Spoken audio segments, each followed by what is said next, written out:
The Flash box office.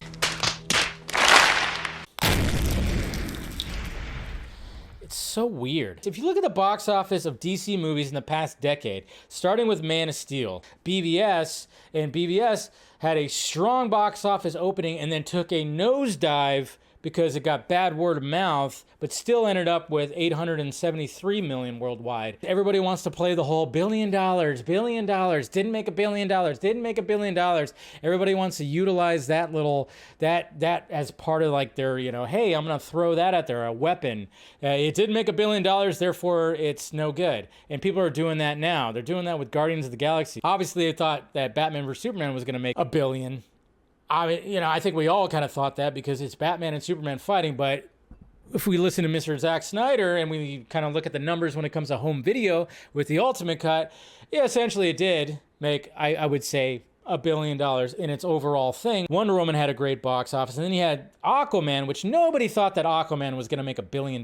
Nobody thought that who the hell would have predicted or thought that Aquaman was going to make $1 billion. Just crazy how that is. It opened up $69 million domestic and just had legs specifically overseas. I was hoping that The Flash was gonna have legs overseas, but sadly it has not. Birds of Prey didn't do that well. When it comes to Black Adam, that didn't do well, but then at the same time, it's like, well, Black Adam's doing well than what The Flash is doing right now, and then better than what Shazam did. It's been just such a weird roller coaster when it comes to box office. Blue Beetle, we're all hoping for that. I'm hoping it's going to be a sleeper hit. Aquaman 2 just seems like it's doomed. It's dead in the water. Zing. It's just it's a dead fish. We got Miss Lisa Jackson. Thank you for the $5 super chat. WB should have had no screenings after Comic-Con, or you mean CinemaCon.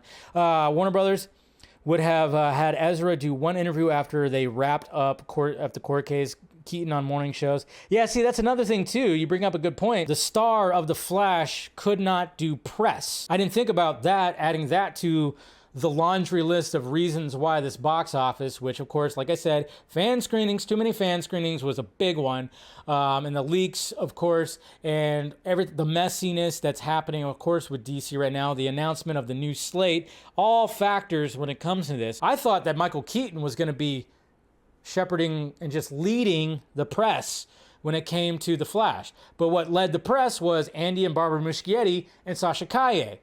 Michael Keaton filming Beetlejuice 2, so he wasn't able to do that much. He couldn't even go to the actual premiere, the red carpet premiere in LA because he was filming Beetlejuice 2. He showed up to other screenings, made surprise entrance, into it and visits and whatever, but it just was not enough. The box office response for The Flash is going to be studied.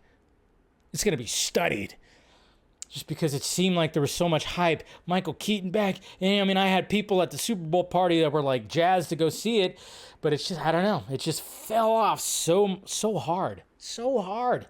Going to be studied. What's the life that it's going to have on streaming? On home video? Warner Brothers Discovery will release max numbers that say like, it's just fucking, it's the biggest, this many hours and all these numbers, which there's no way to actually prove that. They're just going to put numbers out there. And most of the time, it's like, they probably flub the numbers, all streaming, they all flub the numbers. But I wouldn't be surprised if it would find a life on streaming and home video. It might.